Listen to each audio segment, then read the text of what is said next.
ဒီစကားလေးကစင်ချီပေါ်နေရလေတခုမှစတင်ထားပြီးအဲ့ဒီညမှာဆိုရင်နင်းနဲ့မိုက်ကီဆိုချစ်သူဆောင်တွေလေးကတွေ့ရသားသမီးနှစ်ယောက်အိုင်လာနဲ့မက်ဒနဲ့အတူနေထိုင်နေကြတာပါနေကစနီနဲ့မိသားစုကိုအရင်ချစ်တဲ့ခင်မောင်ကောင်တယောက်လည်းဖြစ်ပြီးဆောက်လို့ရေး site တစ်ခုမှာအလုပ်လုပ်နေတဲ့ manager လေးဖြစ်ပါတယ်တော်ရဘွားကတော့ကလေးကိုပြောစရာကောင်းပေမဲ့နမနဲ့မှာစတော့မက်ကီရုတ်တရက်နှလုံးဖောက်လာပါတယ်ဒီလိုကြောင့်စီအောင်စီအမြန်တီးလိုက်ကြပြီးဆီယဝန်တွေကတမကိုကေဆဲပေးလိုက်ရပါတယ်ဒါပေမဲ့ဆီယဝန်တွေကအရေးပေါ်နှလုံးအစားထိုးပြုလုပ်ဖို့တမကိုစီအောင်တဲ့အကြံပြုပါတယ်အခုစင်အလုံးနဲ့ကလေးဝေတာများတောင်စူးစမ်းပြီးအချိန်ပေးနေအောင်တမကစနီးဖြတ်တို့အတွက်နှလုံးအလူရှင်ကိုပါသူကရှာပနေရပါပြီတင်ရနေခင်မှာတော့နီးပြအဆက်မြက်ကံနေတစ်ခုဖြစ်တဲ့ကူဘိုးလုံငန်းစုကအင်စီမိတ်ဆက်တဲ့ပွဲစီကိုသူကကလေးဝေအောင်ခေါ်လိုက်ခဲ့ပါတယ်အဲ့ဒီနေရာမှာဆိုရင်နေ့စဉ်လောက်နားဆင်တဲ့အတွက်လူဝေကိုနေပြီးတဲ့အစင်မြဆေးရုပ်စင်မီကိုသူကတွေ့သွားခဲ့ပါတယ်နေကဆေးရုပ်လေးကိုကြည့်လိုက်ပြီးအာယုံများနေတဲ့အချိန်အိုင်လာလီကတော့သူမတခြားနေရာလေးကိုရှောက်ပကြည့်ရပါတယ်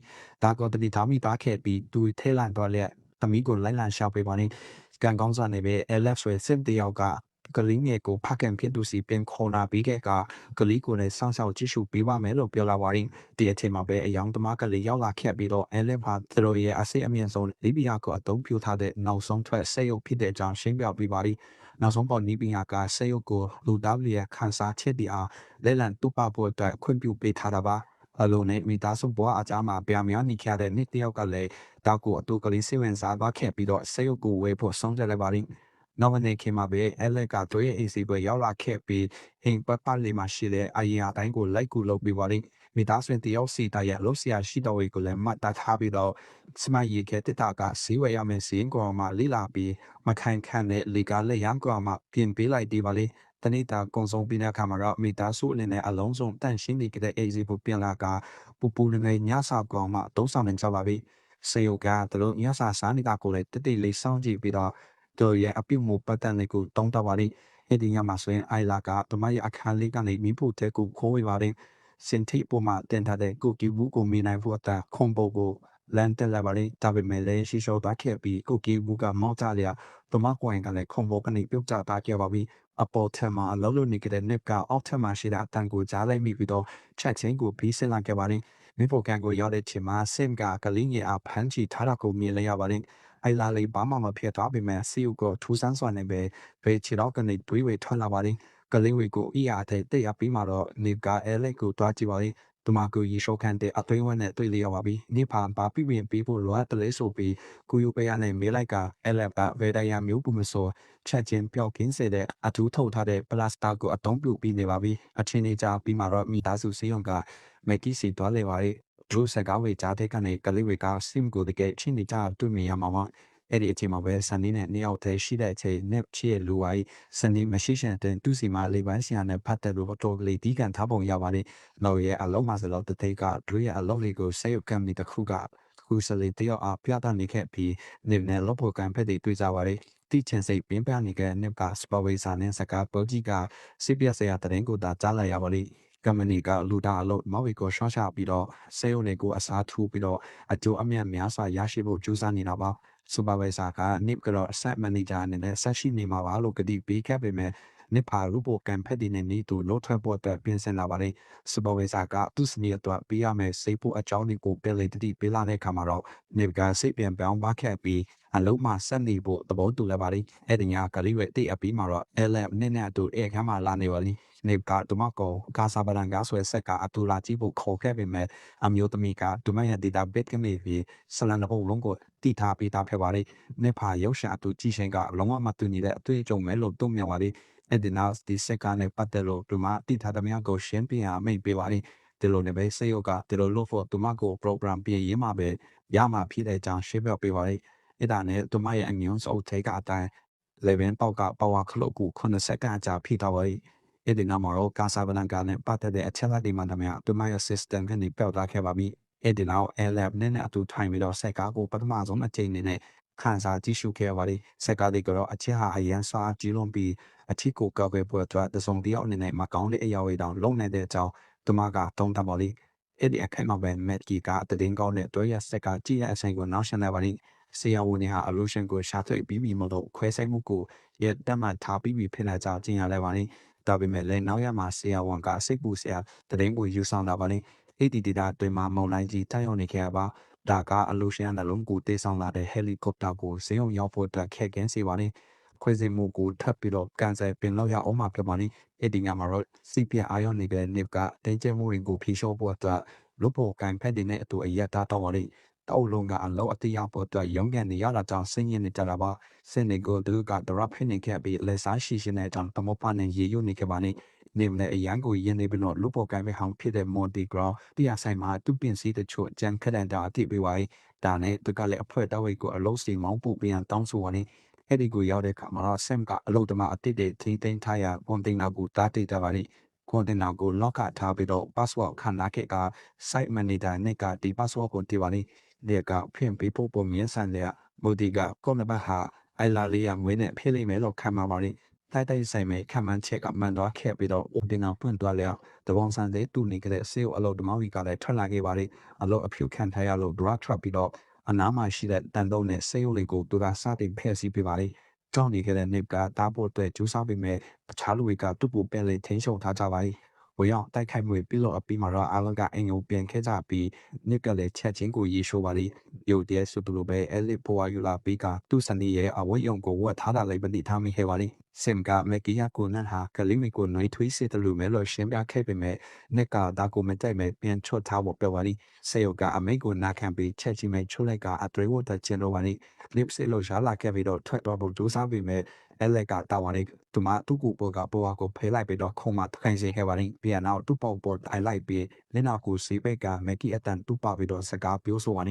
လေပန်းစီဟာဆလာမတင်နေတဲ့နေ့အတွက်စိတ်ထင်တိုင်လိုက်လို့တော့ဖို့ဒီပေးဆောင်မှုကလုံးလောက်သွားခဲ့ပါပြီသူထင်အောင်တမားဝေဖြစ်လာခဲ့ပြီးတော့သူ့စနေနဲ့သူရှိနေတော်မျိုးဟန်ဆောင်ရရပါနေနမနဲ့မှာပဲ NIP ကနောက်သားစိတ်နဲ့သူနိုးထလာခဲ့ပြီးဒီလိုမျိုးထပြီးလုံးလို့မရတဲ့အကြောင်း Alex ကိုပြောပါလိသူမကဒေတာအချက်လိုက်တွေကိုထောက်ပြပြီးတော့သူရ CPC မှုရဲ့တော်တော်တတိယတာကြာတော့တော့ပြည့်တွေ့ရပါလိဒါပေမဲ့ NIP ကတော့သူမကိုစူးစိုက်က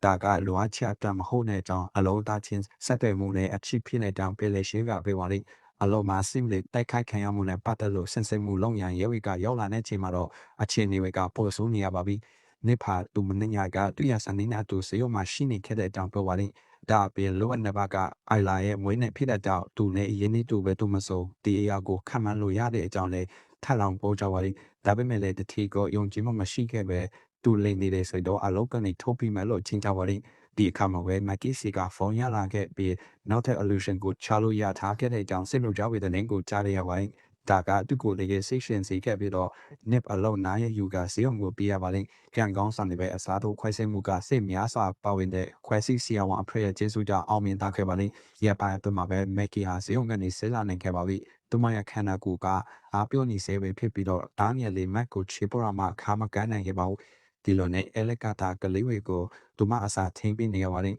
နောက်ရတဲ့မှာဆိုတော့စင်ကပိုပိုပြီးထူချတဲ့ cancer ချက်နေစတင်ပြလာခဲ့ပါလိမ့် function ပြန်တင်မှုကာဆာဘလန်ကာဆက်ကကြည့်ခံမှုမိသားစုကိုစောက်ရှောက်ပေးမှုတွေကအဲလက်ကိုမနာလိုဝန်တိုမှုလိုမျိုးရှုပ်ထွေးမှုခန်းစားချက်တွေကိုဖျက်ထုံးလာစေခဲ့ပါလေ။နေပြည်ချစ်ချင်းမေတ္တာဝေကိုရရှိပြီးတော့သူ့ကိုကာကွယ်ပြီးပို့လဲအရာလုံးဆောင်ရအစိတ်သက်ဖြစ်နေခဲ့ပါလေ။နာမနေခင်မှာတော့ရဲတော်ဆွဲအိုင်လာရဲ့အော်လန်ကြောင့်မက်ကီကရုတ်တရက်လန့်လို့လာခဲ့ပါလေ။သမီးအတန်ကြောင့်အိယာကနေပြီးထပြီးလေကားလျံကိုကန်ကအောက်ကိုပြီးဆစ်လာပါလေ။တန်ဆိုးစွာနဲ့ပဲလေရန်ကကြိုးသားခဲ့ကမက်ကီကိုပူကြသွားစေခဲ့ပြီးတရားအတိမလေးကိုရောက်စီခဲ့ပါလေဒီအခါမှာပဲအဲလဟာအိုင်လာကိုဂလီထိုးနေရရက်လိုက်ပြီးဒီကေစနောကလင်းငယ်ကဂလီထိုးလာရက်ပုတ်တာအော်နေကြတာပါဒီအိမ်ပဲရောက်တဲ့အခါမှာတော့အဲလက်မက်ကီယာအတန်ကိုအတုံးပြူပြီးတော့တမီးကိုစာဖတ်ပြနေအောင်တနည်းထားမိခဲ့ပါလေအဲ့ဒီနောက်ဆင်ကလေကားလေရန်ပြပြီးတော့မက်ကီမတော်စာဖိခဲ့တဲ့ကြောင့်ဖတ်ပါပါလေဒါမဲ့ဒီအရာဟာနိကိုအတီးအဖြစ်သားစီခဲ့ပါပြီဒီအင်ကိုပတ်ပဆုံးရောက်တဲ့ရက်မှာအဲလိုက်ကလေကားလေရန်ကိုပြင်နေခဲ့တဲ့ကြောင့်ဖတ်ပါနေဘယ်လိုပဲဖြစ်အဲ့ဒီညနေခင်းမှာတော့မက်ကီနဲ့သူ့အတွက်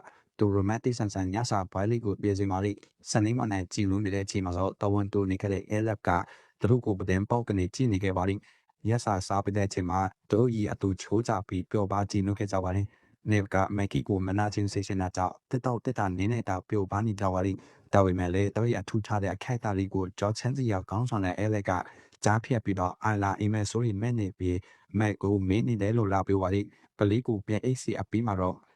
နေစာဆောင်ဝိုင်းကဗကန်နီကိုတန့်ရှင်းဖို့အတွက်ပန်းချန်တဲ့ထွက်လာပါလိဒီအချိန်မွန်တီထောက်ဆရာတချို့နဲ့ရလာခဲ့ပါပြီ။တွာအတော်ကလေးမူးနေတာဖြတ်ပြီးတထဲကပြက်စီမဲ့ဖြတ်စင်းမှုအတွက် တရားစွဲဆိုချက်တွေလုံးနေတဲ့ကြောင့်ဖျက်ပါလိသူအကြောင်းသတင်းပေးမှုအတွက်နေကိုအပြစ်တင်ကစကားဆများကြပြီးတော့နောက်ဆုံးလက်ဒီကပါလာကြပါလိနောက်ဆုံးမှာတော့မွန်တီကအရက်ပလဲနဲ့သူ့ကိုရိုက်ဖို့ပြင်ဆင်လိုက်ပေမဲ့အဲ့လေကကြားဝင်တာပါလိဟိုထဲမှာထားဆွာနေပဲဆမ်ကပလင်းကိုခွဲလိုက်ပြီးတိုက်ခဲလေးတို့ကိုခေါ်ဝေးလက်နာစီခဲ့ပါလိရှက်လေးရှက်ကြောက်လေးကြောက်ပြီးတော့မွန်တီကပြန်ပြီးသွားခဲ့ပြီးမဲ့တရားစွဲဆိုချက်မှာနေကိုပါထိမ့်မဲ့အကြောင်းတတိပေးကချင်းချောက်သွားခဲ့ပါလိအားလုံးပြီးနောက်နစ်ကဆင်းနေဟာလူဝင်ကိုအနေမှာပြီးတင်တဲ့ကြောင်းအဲ့လက်အပြောပါလိစေယောကမက်ကီတီဆောင်တော့ပြီးတော့သူတို့အတူဘလို့နေကြမေးဆွဲအကြောင်းနေသူဆန်းစွာနေစတင်ပို့လာခဲ့ပါလိနေပါသူမသူရစနေနေရကိုဘယ်တော့မှရရှိမှာမဟုတ်တဲ့အကြောင်းပြောပြီးတော့ချက်ချင်းကုန်မြင်ပေပါလိအဲ့ဒီငန်းနေမှာပဲအဲ့လိုက်ကဘယ်သူကမှမပြောနေမွန်တီတီကိုတွားတယ်ပါလိမွန်တီဟာဈေးဝယ်ကိုအတုံးပြူပြီးဘွားကိုအဆောင်တပ်ဖို့ကြိုးစားနေပဲအလုံးများနေကြတာပါမွန်တီသူမကိုမြင်တဲ့အခါမှာတော့သူမနဲ့စင်တွေကိုစပြီးစောကပြောဆိုပါ၏စိတ်ချိန်နဲ့ဒရစိတ်နဲ့သူတမကိုပိတ်ခါပေါ်တာတနက်ကိုထုတ်ပါလိဒါပေမဲ့တမကသူ့ကိုအတာကလေးပဲတားနိုင်ခဲ့ပြီးတော့ဂျမ်ပေါ်တွန်းချပါလိပြီးရင်နောက်စေယောကသူ့ကိုနေရန်ပေါက်တော့တဲ့ဒီပြပေါကတနက်ကိုယူလိုက်ပြီးအတိပစ်တတ်လိုက်ပါလိနော်ရအလုံးမှာမူတီတီဆုံးတဲ့တင်ကနေစီကိုရောက်လာခဲ့ပြီးအတော်ကလေးကိုစိတ်ကတိကောက်ဖြစ်နေရပါပြီဒီဖြစ်စင်မှာဆိုရင်သူ့ရဲ့စင်ကပါဝင်ပတ်သက်နေနိုင်တယ်လို့သူကစပြီးတန်တရားဖြစ်လာခဲ့ပါလိဒီအချိန်အိမ်မှာမက်ကီယေရှုအနာယူနေတော့ဂျာအဖို့ကြတော့တဲ့စုပ်ကိုကောက်ယူဖို့စူးစမ်းနေပဲခေါ်စားမှုလာပါလိအဲလေကစုပ်ကိုလာကောက်ပြီးခဲ့ပေမဲ့ပြီးတဲ့အခါမှာထပ်မသားတီးပဲနဲ့အဲ့ဒီမှာရန်နေခဲ့ပါလိမက်ကီကတမတရုတ်တဲ့ AAC ယေရှုရှင်တဲ့အကြောင်းအနေခက်ဆန်နေကြဝါနီဒါပေမဲ့မက်ကီနှလုံးအံဖောက်လာခဲ့မယ်ဆိုရင်ရင်းနေနိုင်တာကိုဆိုရင်လို့ဆိုပြီးတော့တမကထပ်မတော့ပါဘူးအဲ့ဒီနောက်အဲလေကမက်တီယာတမိသားစုလိုကိုဖိအားဝေရနေစေတဲ့အကြောင်းအတူတဖေနစ်ကိုလိုအင်ဆာနာဝေမဖြစ်စီပြီးနေတာမလို့ပဲလို့စပြီးဆိုလာပါလိဆွေးစောဖြစ်ပါတဲ့မက်ကီကတမသားဝေဘယ်လိုမျိုးတည်နေတာလဲလို့မေးလိုက်တဲ့အခါမှာအဲလက်ကသူတကယ်စိတ်ကျင်တာတော်တဲ့အခါသူ့ရဲ့ချက်ကောင်ချက်ချဝေကဘယ်လိုဝေလဲစာကုန်တမတည်တဲ့ကြောင့်တုံ့ပြန်ပါလိတရဝေဖြစ်လက်မက်ကီတမကိုကွန်တဲ့တွားလီစိတ်ခက်ကခင်မန်တဲ့ကိုထိတဲ့ရင်ဆိုင်မေးဖို့အတွက်စောင့်နေခဲ့ပါလိနေကသူအဲလက်နဲ့တခြင်းအတူရှိခဲ့တဲ့အကြောင်းဝန်ခံပြီးတော့စနေမနန်ကြောင့်စကားများမှုကလည်းစတင်ပါလိတလုံးမတိနေတာကအခုဆိုရင်အဲလက်ပါအဆုံးရောက်ရုံးနေပြီဖြစ်ပြီးသူမရဲ့မူလရင်းမိအသုံးပြုသူနေမှာရှိနေသမျှဝန်ပိုတွေအားလုံးကိုခြေပြတ်ပေါ်တာစိတ်ပိုင်းဖြတ်ထားနေခဲ့ပါပြီမကြခင်အပေါ်ထက်ကနေကလင်းကိုတန်ကြားရပြီးတော့မန်လေးကသူ့ရဲ့အဖေအတွက်ဝန်ပိုပဲလို့ကောက်ချက်ချပါရဲ့အဲ့ဒါနဲ့သူမကလေးကိုရေချိုးခါတဲ့ခေါ်လာခဲ့ပြီးတော့ရေစိမ်ကန်ထိချကရေဆောက်ပိတ်ပါလိကံကောင်းဆောင်နေပဲအိုင်လာလေးကတာကိုမြင်သားခဲ့ပြီးတော့ရန်ဖြစ်နေတဲ့မိဘဝေကိုအတိပေးနိုင်ခဲ့ပါလိသူတို့ရေချိုးခန်းရှိအပေါ်ထက်ကိုအပီတွားလိုက်ပေမဲ့အဲလက်ကတကားကိုနှုံးပိတ်ထားပါလိအသေးတန်အချင်းလေးမှာတော့နိတကားကိုမီးအိမ်နဲ့စထုတ်ပါလိတဲ့အချိန်မက်ကီကပလင်ပေါက်ကနေတဲ့စေရေချိုးခန်းကိုဝေးရောက်ပါပြီသူမဟာတားလေးကိုကောင်းရှိဖို့အတွက်ကြိုးစားပေမဲ့အဲလက်ကတမောက်ကိုနေရာမှာတိုးပြီးထားပါလိတန်ကောင်းဆောင်နေပဲနစ်နောက်ဆောင်တော့တကားကိုဖြစ်နေလိုက်ပြီးကလေးကိုရေစိမ်ကန်တဲ့ကနေထုတ်ယူခဲ့ပါလိအဲ့ဒီနောက်တရားစနစ်ကိုလွတ်စေဖို့အဲလက်ကိုမီးအိမ်နဲ့ရပြပါလိနောက်ထပ်ဒီထည့်ရဖို့ကြိုးစားတဲ့ခါမှာတော့ဆင်ကထုံးတဲ့ချိတ်ကိုတာပါလိစေယုတ်ထိထုံမှုမဲ့နေပြီးစောကိုတတိထားမိလဲမက်ကီကမီးအိမ်ပလက်ကိုအမြန်ဆုံးတက်လိုက်ပြီးအဲလိုက်ကဒလိုက်ကတတိမဲ့တားဆင်ခဲ့ပါပြီအင်္ဂလန်မိကြအမောက်ကြတာခဲ့ပါပြီဒီအချိန်လူနာတဲ့တစီဟာမက်ကိုစီယုံခေါ်တာပေးဖို့ရောက်လာပါလိနေကဆန်နီကိုတောင်းပါပေမဲ့အမျိုးသမီးကိုတမဝတာနေရှယ်ပြီးတလင်းရောင်နဲ့ထတော့ပါလိအဲ့ဒီအချိန်မှာပဲကိုစလီတယောက်ကလည်းရောက်လာခဲ့ပြီးတော့အဲလက်ကိုသူတို့ရဲ့ one shot စီယူသွားခဲ့ပါလိဒီနေရာမှာဆိုရင်နီးပြရှင်နေရောက်ကတမရခေါင်းကိုဖွင့်ပြီးတော့မညံကိုဖေးချပါလိအဲ့ဒီနောက်ကွန်ပျူတာနဲ့ချိတ်ကစမ်းတန်ကြည့်ပြီးသူမရဲ့ကုတ်နေရာတိုင်းမှာအဟာဝေဖိနေတာကိုတွေ့လျရပါပြီရုပ်တဲ့ကွန်ပျူတာစခရင်ကမီမတက်ဖြစ်လာခဲ့ပြီးတော့ upload တစ်ခုဆောင်ရွက်နေတဲ့အကြောင်း note ပြလာခဲ့ပါလိတကယ်စတော့ alert system ကို hack ဝင်ပြီးတော့ camera မှာထုတ်ထားသမျှ sim တွေအလုံးကိုထိချုပ်ထားတယ်ပဲဖြစ်ပါလိဒါကနေပညာရှင်တွေကိုလန့်သွားစေလဲ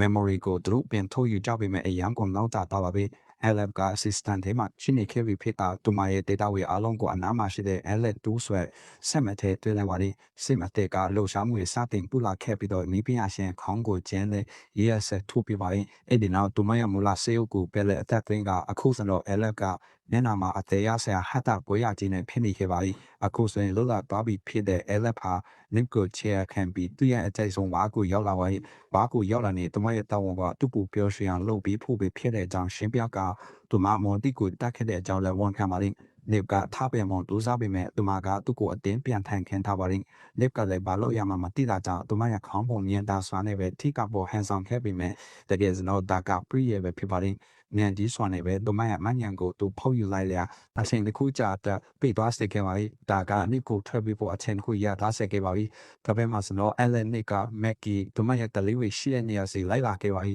ပထမဆုံးသူမလောက်တဲ့အရာကဒီနေရာမှာအလုံးလုံးနေခဲ့တဲ့ဆဲရုပ်ပြီးမှတမက်ကိုထင်းချိုးလိုက်တော့ပါပြီးရင်တော့သူမအခန်းလေးကိုဝေးလိုက်ပြီးတခါဖက်တော့ကရနိုင်ဖို့အတွက်သူနောက်ပြတယောက်ကိုတီအောင်လည်းပဲညစ်တက်ပဲပါလေကန်ကောင်းစွာနဲ့ပဲမက်ကီကဒီအရာကိုတတိထားမိသားလျက်ကလေးဝင်းနဲ့သူထွက်ပြီးဖို့ကြိုးစားပါလေလမ်းမှာစတော့ save ရုံကိုတချို့အပေါ်လက်ထောက်မိပါခဲ့ပြီးလက်ဘွားကလည်းရှာတော့ပါလေဒါပေမဲ့သူမနေအရာကိုဒီခံကရှေ့ဆက်သွားလိုက်ပြီးနောက်ဆုံးမှာတော့ same အလုပ်သမားဝင်နေတက်ပြီးရန်တဲ့နေရာစဉ်ရောက်လာခဲ့ပါလေစင်တယောက်စီကတော့ကကူမက်ကီယူလိုက်ပြီးတော့လိုနာတဲ့ရန်တစီဘောကလေးဝင်းနဲ့သူတက်ပါလေကန်စွန်းစွာနဲ့အဲလက်တူကဈေးရုံအခန်းမှာတွေးစားဝေတွေ့ပြီးစကန်ဖပါလေမက်ကီအတွေးစားစွာကိုတီးလိုက်ရတာနဲ့တပည့်နဲ့တဲ့အပီစီကိုချက်ပြီးလိုက်ခဲ့ပါလေအားကောင်းတဲ့စင်ကအချိန်ကြီးပဲကားပါကင်ကိုရောက်လာခဲ့ပြီးလူနာတင်ရန်တစီပေါ်ကမက်ကီကိုတရေထားမိခဲ့ပါလေအဲ့ဒီနောက်တခါကိုဖျက်ပြီးမက်ကီကိုကားတစီအပေါ်ပြပောက်ဝိုင်းပေါက်ကွဲနေတဲ့ဆေးရုံအတန်းနဲ့ဒမကာနဲ့သူ့စနေမက်ကီကိုချစ်တယ်လို့မျိုးတမောက်ကိုချစ်စီရှင်တဲ့အကြောင်းဖိရမလင်းအဲ့ဒီနောက်အဲလန်နစ်ကဓာကောင်ကိုလေဘန်ကနေဆွဲကန်လိုက်ပြီးခွဲစိတ်တန်ရောက်ကိုအကျဉ်းနာမဲဆန်နဲ့လက်နဲ့ထိုးပါလိအရေးပေါ်အခြေအနေမှာနစ်ကားကိုအခြေမြင့်တင်ပြီးတော့ရောက်လာခဲ့ပါပြီမက်ကီကလည်းဒါကိုမြင်ပြီးတော့အဲလန်နစ်ကိုကန်ထုတ်လျက်နစ်ကားစင်ကိုနေရအပေါ်ဝေးအောင်ကျစ်လိုက်ပါလိကားကလည်းမီးစလောင်လာခဲ့တာကြောင့်မက်ကီသူမရဲ့တတိမင်းနေခဲ့တဲ့ခင်မောင်းကိုအမြန်ဆုံးပြီးခဲ့လေရပါလိဒါပေမဲ့လည်းအဲလန်နစ်ကိုကားကိုတူးပြီးမီးတောက်ကြားတဲ့ကနေပြန်ထွက်လာလျက်သူမရဲ့ရောင်းငယ်ရမိုးတွေကပူဆူလာခဲ့ပါပြီသူမဟာမက်ကီအပေါ်ခုံတက်ပြီးလေဗီsangငယ်ကသူမရဲ့ခန္ဓာကိုယ်မှာထူးဆိုင်နေတဲ့တထူးစကိုလည်းဆွဲရပါလိသူမမက်ကီကိုအဲ့ဒီအရာနဲ့ထိုးတော့မဲ့အချိန်မှာနစ်ကတတိပြက်လဲလာခဲ့ပါပြီရှိသမျှအားဝေစုပြီးတော့အနစ်ဟာကားဗန်ပါနဲ့အဲလက်တူကိုရိုက်ပြလဲသူမကလည်းလုံးဝကိုရက်တန်သွားခဲ့ပါပြီမက်ကီကလည်းတထူအစကိုလူရလိုက်ပြီးစင်မြမျက်နှာကိုထိုးလိုက်ပါလိဒီလိုနည်းနဲ့ပဲအဲလက်နစ်ကအားလုံးကောင်းကြွတာအဆုံးသတ်ပါခဲ့ပါလိဒီဖြစ်စီအပီမှာတော့အားလုံးကိုစေကူတမှုခံယူဖို့စေုံတက်စီခဲ့ပါလိဒီအချိန်မှာပဲ SIM company ကသူတို့ webshop နဲ့ sale တွေကိုလေပတ်နေတဲ့ကုတ်လီအားစစ်စင်မလို့ပါလိရုပ်တဲ့ကွန်ပျူတာကနေ upload တခုပြင်လုပ်ခဲ့ကတချင်သေးမှာပဲနောက်ထပ် LM model တယောက်ကအမြန်လုံးစပနာခဲ့ပါလိဒီလိုနဲ့ပဲဆက်ကပြီးဆုံးတတ်ခဲ့ပါလိတ िश ူရတာပြည်သက်များအားလုံးကျေးဇူးတူတင်ရှိပါခင်ဗျာ